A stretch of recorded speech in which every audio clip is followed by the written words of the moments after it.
अस्सलामुअलैकुम। Chemistry sciences में खुश आमदीद। स्टूडेंट, आज की इस वीडियो में हम कॉन्सेप्ट ऑफ मोल के बारे में बात करेंगे और दरअसल हम मोल के मुतालिक कुछ सवालात जो हैं उन्हें हल करेंगे। तो मोल केमिस्ट्री में गिनती का यूनिट है, यानी जब हमने किसी सब्सटेंस के अंदर पार्टिकल्स की तादाद मालूम करनी है तो हमें मोल को कॉन्सेप्ट आना चाहिए। पार्टिकल्स क्या होते हैं हमें ये भी पता होना चाहिए। तो पहले तो हम ये देखते हैं कि मोल किसे कहते हैं।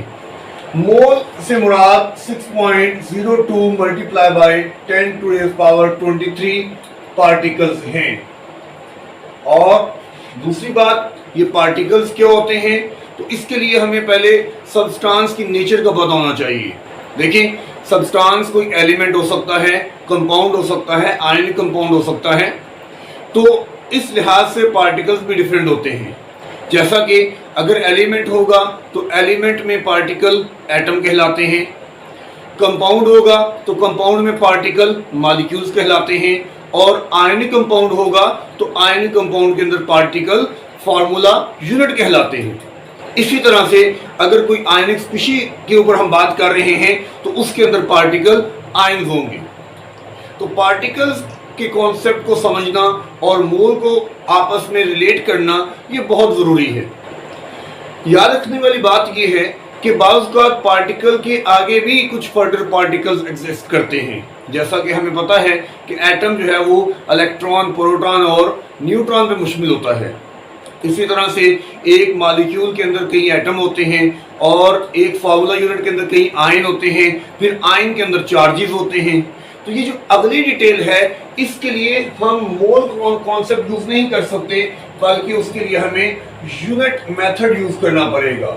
यूनिट मेथड वही है जो हम आमतौर पर मैथमेटिक्स में छोटी क्लासों में पढ़ते हैं, जहाँ पे हमें एक चीज कीमत निकालना बताई जाती है और उससे फिर हम किसी भी तादाद की कीमत जो है वो मालूम कर लेते हैं।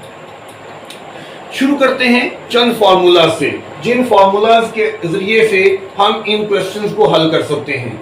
इन क्वेश्चन की बहुत सारा वैरायटी आपके सामने मौजूद है, लेकिन अगर आप थोड़ा सा फोकस करेंगे तो आपको सिर्फ और सिर्फ इन क्वेश्चंस के अंदर तीन तरह की क्वांटिटीज नजर आएंगी।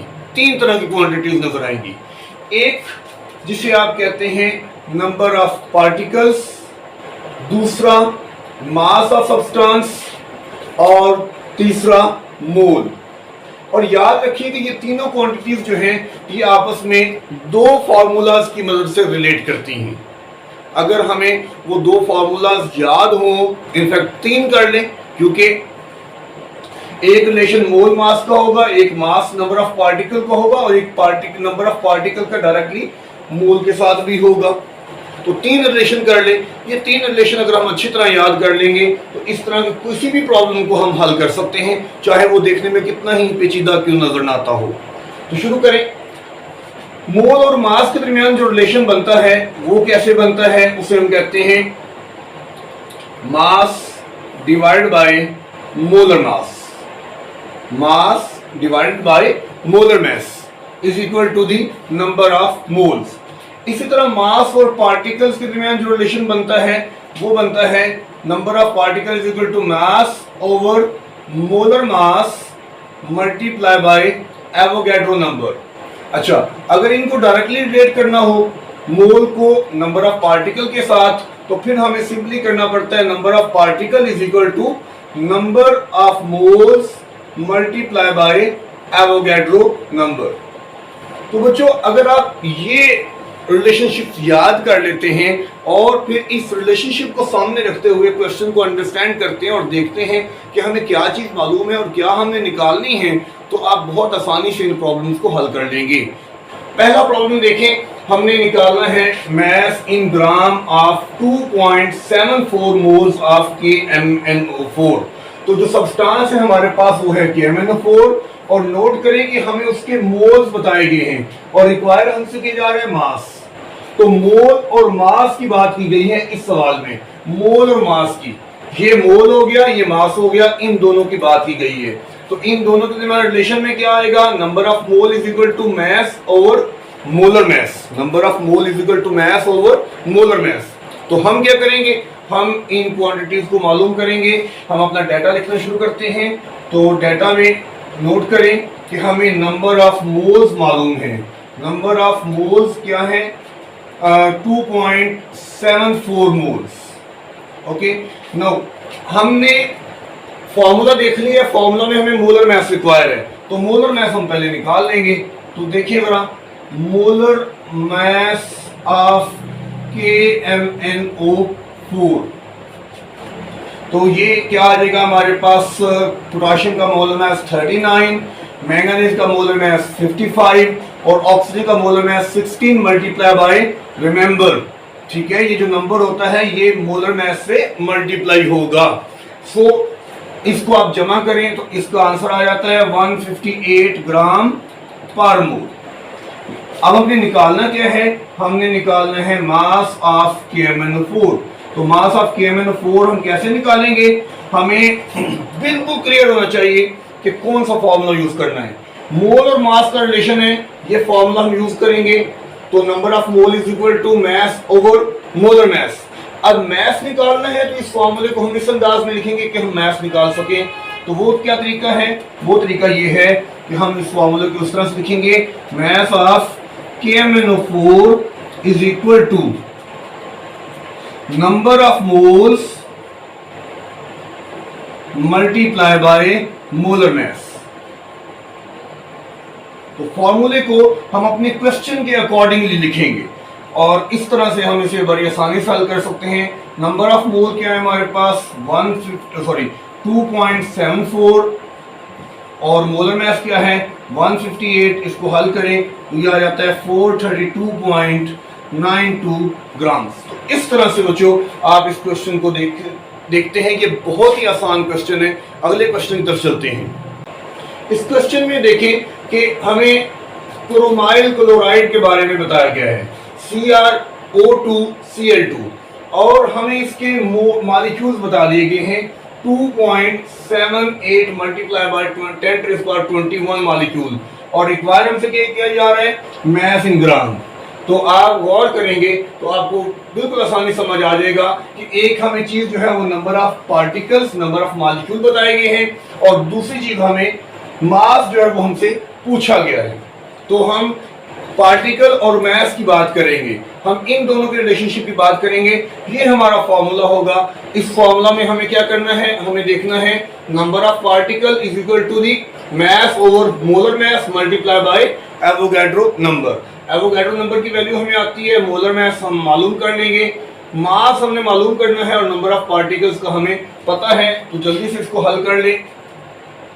हमें नंबर ऑफ मॉलिक्यूल्स बताए गए हैं 2.78 मल्टीप्लाई बाय 10⁻21 मॉलिक्यूल्स।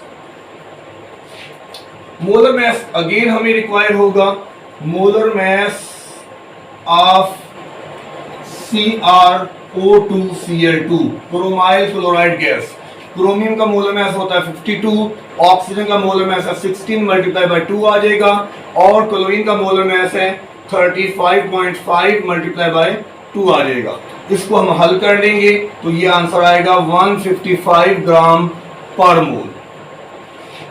और अब हम इसको जो है वो बताते हैं कि हमें रिक्वायर है नंबर ऑफ हमें मास रिक्वायर है, इसका मास ऑफ CrO2Cl2 ये हमको रिक्वायर्ड है। तो हम एक मालूम कैसे करेंगे? इस फॉर्मूले को हम अपने क्वेश्चन के अकॉर्डिंग लिखेंगे। फॉर्मूला में क्या है? Number of particle is equal to mass over molar mass multiply by Avogadro number. Mass हमने निकालना है तो मोलर मास उधर जाके मल्टीप्लाई करेगा और एवोगाड्रो नंबर उधर जाके डिवाइड करेगा। तो फॉर्मूला हम कैसे लिखेंगे? हम लिखेंगे mass of CrO2Cl2 is equal to number of molecules multiply by molar mass divide by Avogadro number. तो आसानी के साथ इसको हल करें, वैल्यूज पुट करें। 2.78 multiply by 10⁻21 multiply by 155 divide by 6.02 multiply bye 10⁻23। Calculator से इसको एहतियात से हल करें, इसका आंसर आ जाएगा 0.716 ग्राम।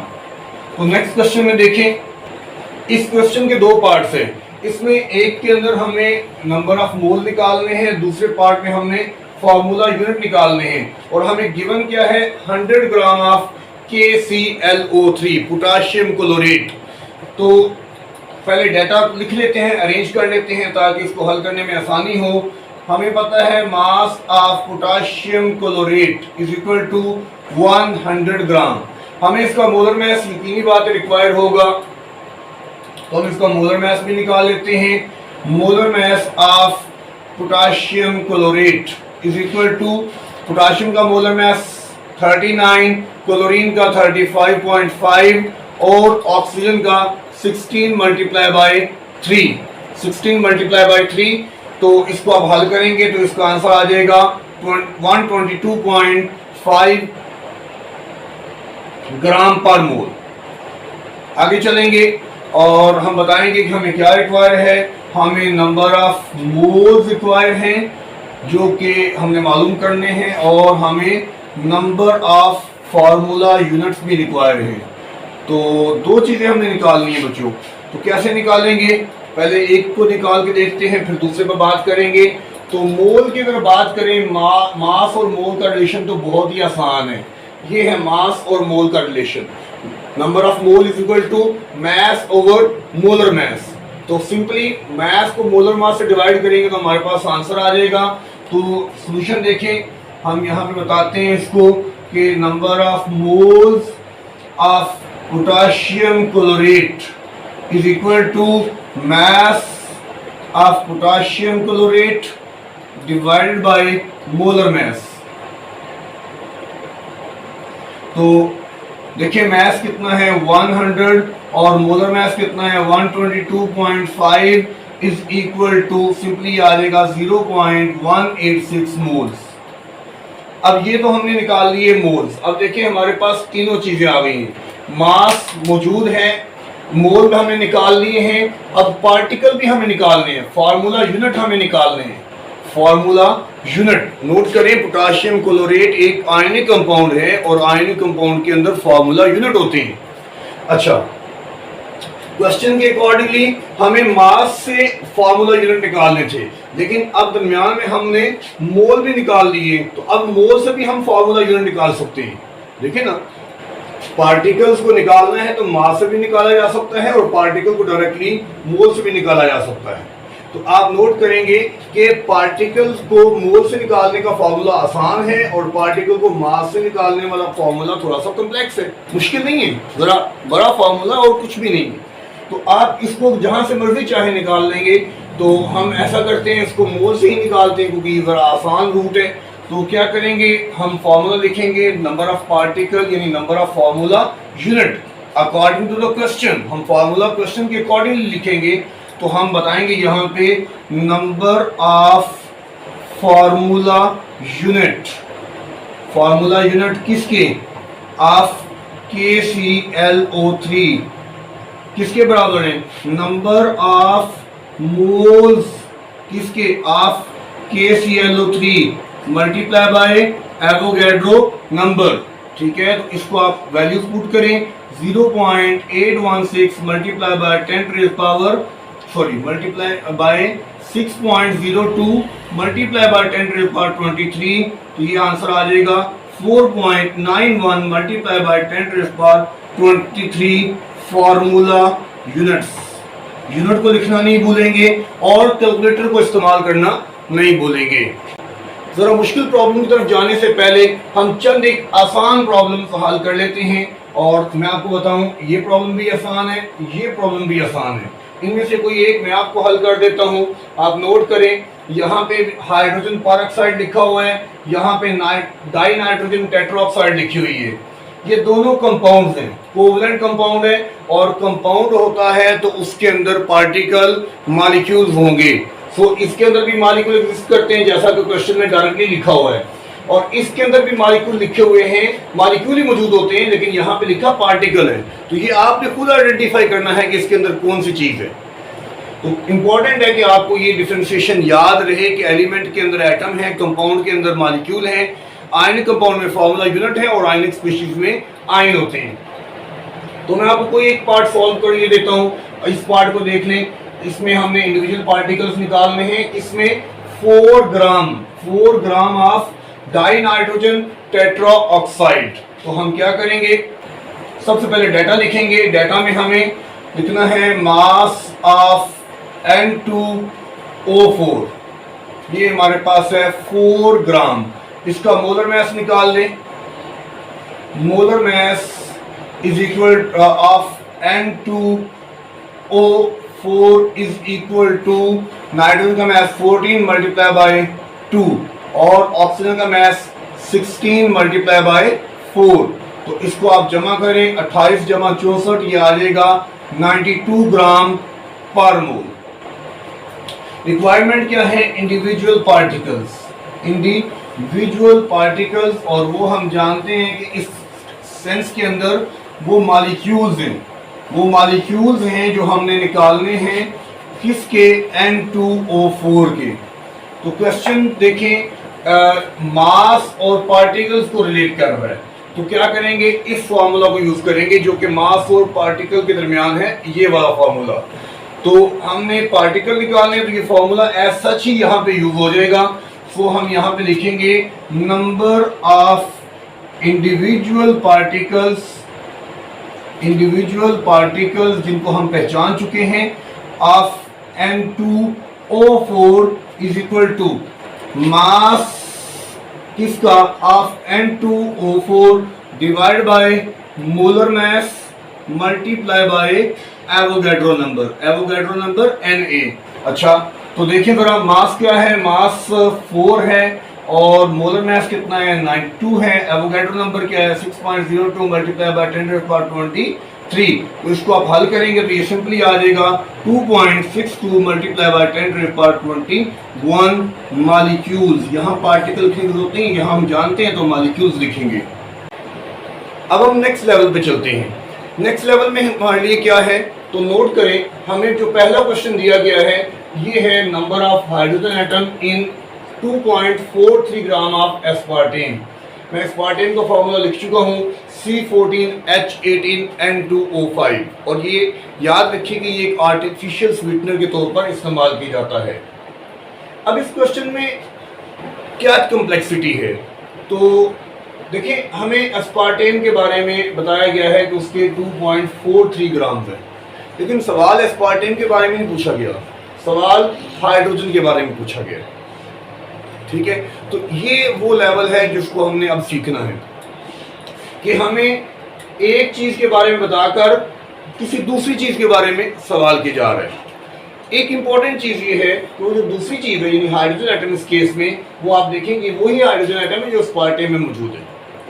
तो हम असल में इसमें करेंगे क्या कि हम मोल कॉन्सेप्ट यूज करते हुए एस्पार्टेन को मालूम करेंगे। एस्पार्टेन को जब हम मालूम कर लेंगे तो एस्पार्टेन के अंदर फिर फर्दर जो इंफॉर्मेशन हमें चाहिए होगी वो हम यूनिट मेथड के जरिए से जो हल करेंगे। तो देखें, शुरू करते हैं, इसको समझने की कोशिश करें। हमें डाटा में जो चीज़ बताई गई है, हमें मास ऑफ एस्पार्टेन बताया गया है और एस्पार्टेन का मास है हमारे पास 2.43 ग्राम। ठीक है, और मोलर मास हम निकाल लेते हैं पहले। मोलर मास ऑफ एस्पार्टेन वो इस फॉर्मूले के अकॉर्डिंगली आप देखें, कार्बन का मास 12 है, एटम्स 14 हैं, प्लस हाइड्रोजन का मास 1 है multiply by 18, plus nitrogen 14 multiply by 2 plus 16 multiply by 5। ठीक है, इसको आप टोटल करें, जमा तफरीक करें, तो आप देखेंगे कि इसमें टोटल आंसर हमारे पास आता है 294 ग्राम पर मोल। ठीक है, तो इस तरह से हमने इसका मोलर मास निकाल लिया है और हमसे रिक्वायर क्या किया जा रहा है, number of hydrogen atoms. Hydrogen atoms हमसे जो है वो रिक्वायर किए जा रहे हैं। नोट करें कि हमने हाइड्रोजन एटम निकालने हैं, तो पहले हमें एस्पार्टेम के नंबर ऑफ मॉलिक्यूल निकालने चाहिए। एस्पार्टेम कंपाउंड है तो उसमें मॉलिक्यूल निकालेंगे और उसके बाद ही हम इस काबिल हैं कि हम हाइड्रोजन के एटम निकाल लें। तो दो बातें समझ आ रही हैं कि एक चीज़ हमें मास बताई गई है जो कि एस्पार्टेम का मास है, और दूसरी चीज़ हमने निकालनी है वो हमने पार्टिकल निकालने हैं। पहले हम एस्पार्टेम के पार्टिकल निकालेंगे, फिर हम हाइड्रोजन निकालेंगे। निकालने हमने पार्टिकल से, तो मास और पार्टिकल के दरमियान रिलेशनशिप जो है इसको हम इस्तेमाल करेंगे। तो देखिए ज़रा, पहले हम नंबर ऑफ मॉलिक्यूल्स निकालेंगे, number of molecules of aspartame. Aspartame के मॉलिक्यूल्स कितने हैं, उसमें फॉर्मूला हमारे पास आ जाएगा, mass of aspartame divide by molar mass multiply by Avogadro number.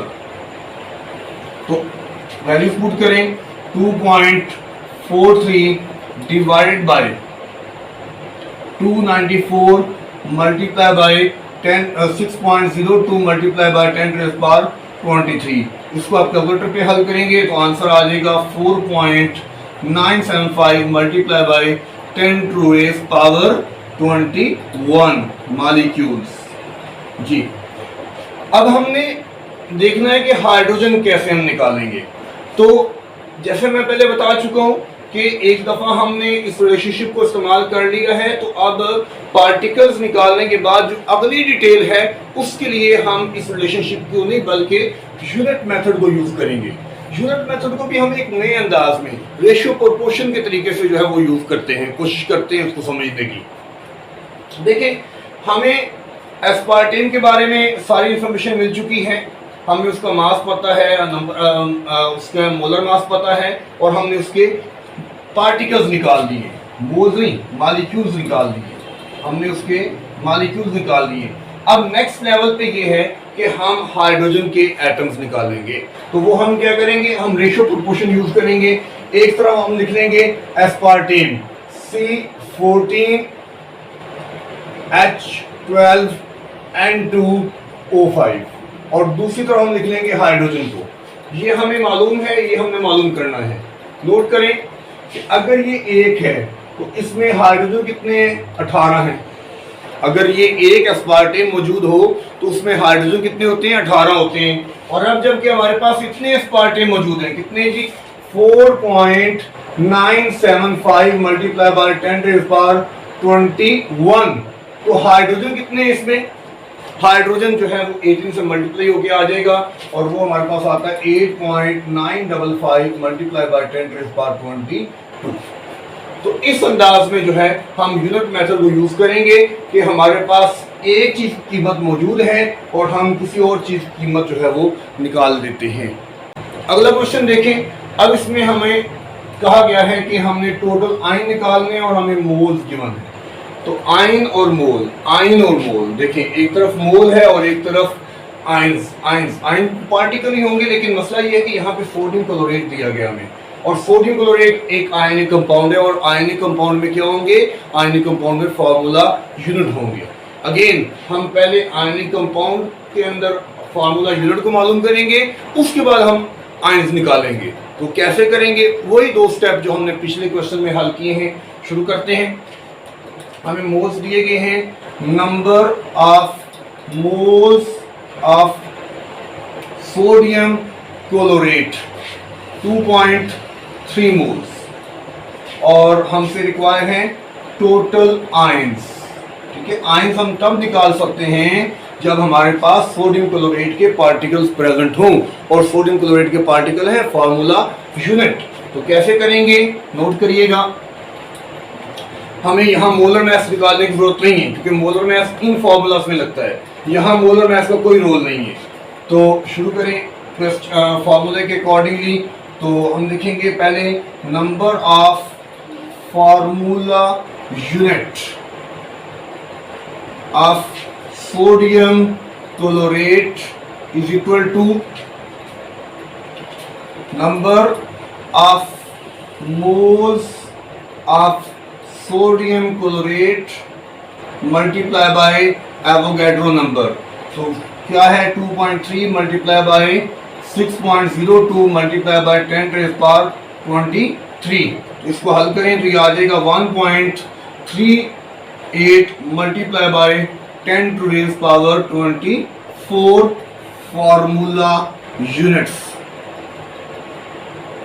अब अगेन देखें जरा कि हमने इसके फार्मूला यूनिट निकाल लिए, अब हमने आयन निकालने हैं। तो आयन निकालने के लिए हमें ये पहले पता होना चाहिए कि इसके एक फार्मूला यूनिट में कितने आयन बनते हैं। तो फार्मूला यूनिट से आयन बनाने के लिए हमें आयनाइजेशन देखनी पड़ेगी। तो सोडियम क्लोरेट आयनाइज कैसे करेगा? सोडियम क्लोरेट इसका नाम बता रहा है कि जब ये आयनाइज करेगा तो ये एक सोडियम आयन बनाएगा और इसी तरह से साथ ही साथ क्लोरेट आयन बनाएगा, सोडियम प्लस क्लोरेट। तो एक से दो बन रहे हैं, एक से दो बन रहे हैं। तो हम यहाँ पे लिख सकते हैं, एक तरफ सोडियम क्लोरेट को लिख लेंगे जो कि फार्मूला यूनिट की फॉर्म में मौजूद है, दूसरी तरफ हम लिख लेंगे आयंस को। अब जब एक है तो ये दो बनेंगे, एक सोडियम क्लोरेट से आयन बनते हैं दो। तो इतनों से कितने बन जाएंगे? ये तो बहुत ही आसान है, 1.38 multiply by 10 to the power 24 से अगर आप इसे हल करेंगे तो ये आ जाएगा 2.76 multiply by 10 to the power 24 ions. अब हमारे सामने जो सवालात रह गए हैं, अगर आप इन पे गौर करें तो इनमें ये दोनों क्वेश्चन एक ही तरह के हैं, क्योंकि इन दोनों के अंदर हमारे पास एक सब्सटेंस गिवन है और सब्सटेंस के अंदर हमने किसी एक चीज़ को मालूम करना है। और इनफैक्ट ये सवाल जो है ये एस्पार्टेम के क्वेश्चन की तरह, जैसे एस्पार्टेम में से हमने हाइड्रोजन निकाले उसी तरह हम सोडियम क्लोराइड में से सोडियम आयन निकाल सकते हैं और उसी तरह से हम कॉपर सल्फेट पेंटाहाइड्रेट में से ऑक्सीजन निकाल सकते हैं। ठीक है, तो फिर भी प्रैक्टिस के लिए मैं एक क्वेश्चन इनमें से सॉल्व कर देता हूँ, सोडियम क्लोराइड वाला। दूसरा क्वेश्चन आप खुद सॉल्व करिएगा। तो शुरू करते हैं। हमें सोडियम क्लोराइड का मास गिवन है, mass of sodium chloride which is 0.0145 kilogram. इसको ग्राम में कन्वर्ट करेंगे 14.5 ग्राम आ जाएगा। ठीक है, और हमने आयंस निकालने हैं। तो मास और पार्टिकल, तो हमें मोलर मास की जरूरत पड़ेगी। तो molar mass of sodium chloride बहुत ही आसान है, 23 प्लस 35.5 इज इक्वल टू 58.5 ग्राम पर मोल। ओके बच्चों, तो आगे चलेंगे। तो हमने निकालने हैं number of sodium ions. Note करें, number of sodium ions. Sodium ions को निकालना है तो हमने सोडियम क्लोराइड को पहले मालूम करना है। जब तक हमें सोडियम क्लोराइड के बारे में पता नहीं होगा हम सोडियम को नहीं निकाल सकते। एक बड़ा सिंपल सा रूल है कि जिसके बारे में पहले आपको बताया जा रहा है पहले उसको गौर से देखिए, पहले उसको पूरी तरह समझे, फिर उसके अंदर किसी चीज के बारे में जाके जो है वो सर्च करें, उसको देखें, उसको मालूम करें। तो पहले सोडियम क्लोराइड को मालूम करेंगे किस अंदाज में, जिस अंदाज में सवाल पूछा गया है। हमें नंबर ऑफ पार्टिकल के बारे में, नंबर ऑफ आयंस के बारे में पूछा गया है, तो पहले हम नंबर ऑफ सोडियम क्लोराइड निकाल लेंगे। तो नंबर ऑफ सोडियम क्लोराइड निकालने के लिए हमें ये फॉर्मूला यूज करना है। तो हम करेंगे number of formula units of sodium chloride is equal to mass of sodium chloride, mass of sodium chloride divided by molar mass multiply by Avogadro number। तो क्या आ जाएगा हमारे पास 14.5 divide by 58.5 multiply by 6.02 multiply by 10 to the power 23। तो इसको हल करेंगे तो ये आंसर आ जाता है हमारे पास 1.49 multiply by 10 to the power 23 formula unit. अब ये नोट करें, अब ये समझिए जरा कि अब हमने सोडियम क्लोराइड में जब सोडियम निकालने हैं तो हमें पहले पता होना चाहिए कि कितने हैं, और हमें वो बिल्कुल क्लियरली नजर आ रहे हैं कि एक सोडियम क्लोराइड में एक ही सोडियम है। तो रेशो प्रोपोर्शन यूनिट मेथड इस्तेमाल करें। एक तरफ लिखेंगे हम सोडियम क्लोराइड को जो हमें मालूम है, और दूसरी तरफ हम लिखेंगे सोडियम को जो हमने मालूम करना है। ये अगर एक फार्मूला यूनिट है तो ये भी एक आयन है, इस एक फार्मूला यूनिट में ये एक आयन एग्जिस्ट करता है। तो 1.49 मल्टीप्लाई बाय 10⁻23 फार्मूला यूनिट में इतने ही सोडियम आयन जो है वो एग्जिस्ट कर रहे होंगे। तो ये बहुत ही आसान तरीके से हमने इसको हल कर लिया। आई होप कि आप इसको भी जो है वो आसानी से हल कर लेंगे। आखिरी क्वेश्चन की तरफ चलते हैं। Number of mole of oxygen in 9 gram of magnesium nitrate. Again हमें बताया गया है मैग्नीशियम नाइट्रेट के बारे में, सवाल हमसे किया गया है ऑक्सीजन के बारे में, लेकिन क्वांटिटी अब देखें, क्वांटिटी है number of moles, number of मोल निकालने हैं। तो हम ये बात नोट कर लें कि जिस क्वांटिटी के बारे में बात हो रही है उसी क्वांटिटी को फोकस करना है। ऊपर हमने नंबर निकालने थे, नंबर ऑफ पार्टिकल, तो हमने इसके भी नंबर ऑफ पार्टिकल निकाले हैं। यहाँ हमने नंबर ऑफ मोल निकालने हैं, तो यहाँ पे पहले हम इसके नंबर ऑफ मोल निकालेंगे, फिर हम ऑक्सीजन को मालूम कर लेंगे। तो क्या करेंगे, इसको यहीं से शुरू कर लेते हैं। इसको कुछ आसान चीजें हैं, अगर आप इसका मोलर मास यहीं पे निकाल लें तो ये कितना आता है। मैग्नीशियम का मोलर मास है 24, नाइट्रोजन 14 मल्टीप्लाई बाय 2।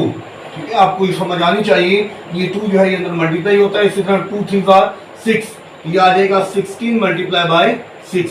इसको जमा तफरीक करें, जो भी आप आंसर लेके आएंगे तो वो आंसर जो है वो 148 ग्राम पर मोल होना चाहिए। इतना आंसर आता है। अब हमने देख लिया कि मास क्या है हमारे पास, तो मोलर मास भी मौजूद है, तो हम पहले इसके नंबर ऑफ मोल निकाल रहे हैं। तो देखें, number of moles of magnesium nitrate, magnesium nitrate उसका फॉर्मूला क्या बन जाएगा, mass of magnesium nitrate multiply by molar mass. तो मास ऑफ मैग्नीशियम नाइट्रेट 9 है, मोलर मास 148 है। इसका आंसर लेके आए 0.066 मोल, इसका आंसर आ जाएगा।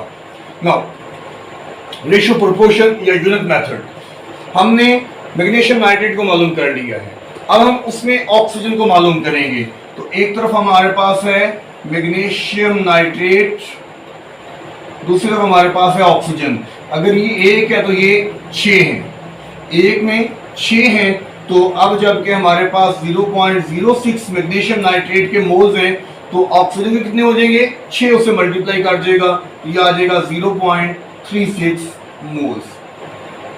तो यहाँ पे हमने ये तमाम क्वेश्चन जो है इनको अटेम्प्ट कर लिया। आई होप कि आपको ये कॉन्सेप्ट अच्छी तरह समझ आ गया होगा।